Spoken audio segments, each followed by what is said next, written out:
Brother एकदमै good मान्छे हो है हाम्रो दाइ चाहिँ है। र तपाईँलाई के भन्नु छ मेरो भिडियोमा के भनिदिनुहोस्। ठिक छ ल, अब हाम्रो एक लिभिङ लाइफलाई सबैले सब्सक्राइब गर्नु पर्यो होइन। अब तपाईँहरूले सब्सक्राइब गरेर यो बिस्तारै अब 1000 भएर बिस्तारै 10,000 भयो भने छ नि, अब 1000मा चाहिँ होइन 1000 भयो भने चाहिँ हाम्रो फिस अड्डा पऱ्यो होइन, एउटा गिभ अवे हुन्छ क्या सब्सक्राइबरहरूलाई चाहिँ। त्यो चाहिँ मैले बोलिदिएँ होइन, त्यो चाहिँ के हुन्छ त्यो चाहिँ म अहिले भन्न सक्दिनँ होइन। तर के न के चाहिँ गिभ अवे हुन्छ है। ल सब्सक्राइबर पुगेको फर्स्टमा चाहिँ फिस अड्डा गरेर हामी एक लिभिङ लाइफ मिलेर होइन एउटा गिभ अवे चाहिँ गर्छौँ है त। ल मार्फत ल र तपाईँले सब्सक्राइब गर्नु र अब हाम्रो फिस अड्डा पनि भिजिट गरिदिनु र एक लिभिङ लाइफमा पनि उहाँले राम्रो भिडियोहरू बनाउनु भइरहेको हुन्छ धेरै स्टोरहरूमा गएर होइन।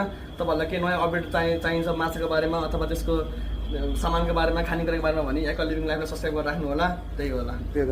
सो है त्यो हाम्रो गिभ अवे 1K फलोवर्स भएपछि 1K सब्सक्राइबर पुगेपछि तपाईँहरूको गिभ अवे हुन्छ। तर गिभ अवेको लागि चाहिँ फिस अड्डाको टिकटक पेजलाई चाहिँ फलो गरे हुनु पर्यो र एक्वा लिभिङ लाइफको युट्युबमा र टिकटक अनि तपाईँको इन्स्टाग्राममा चाहिँ फलो हुनै पर्यो होइन।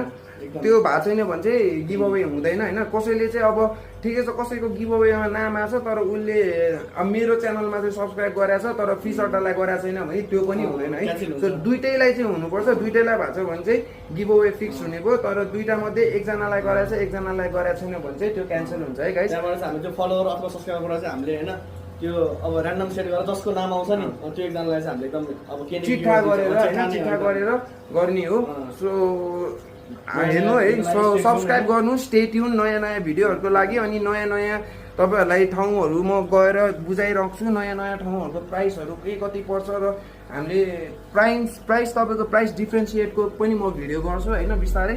सो स्टे ट्युन अनि do follow like share and subscribe है गाइस। ल यति भन्दै आजको लागि चाहिँ म भिडियो समाप्त गर्न चाहन्छु है त गाइस।